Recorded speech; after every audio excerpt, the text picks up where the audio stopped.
You know that they're giving COVID vaccines to 6-month-old children now.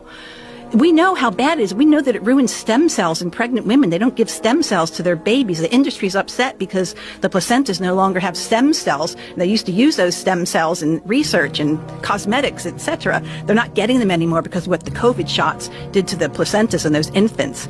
That's not being talked about in the media. Nothing bad about the shots being talked about when we have Kevin McKernan and all these people looking at it going, there's SV40 in it. There was a staphylococcal endotoxin gene. There were 2 snake genes in there. Nope. We got to put it on the baby vaccine schedule, because any doubts, whether or not well-funded, about the vaccination must not be allowed to exist.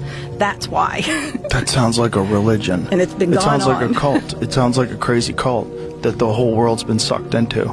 Giving a COVID shot to a baby today is insane. 3 of them. They get 3 by the certain. You'd have to look up the schedule, but I believe it starts at 6 months, and they get 3 of them. Kind of boom, boom, boom. Are doctors really recommending this?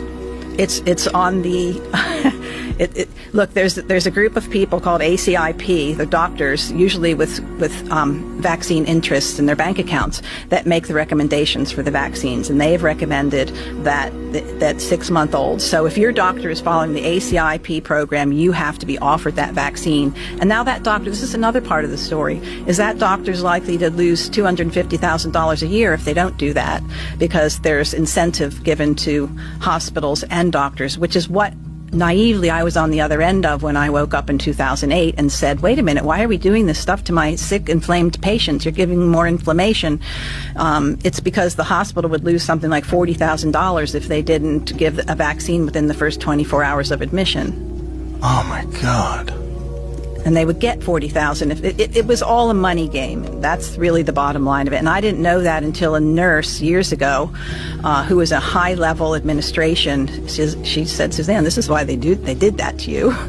Oh, wow, okay. Well, at least it makes sense now. Nobody wants to think of it as a business.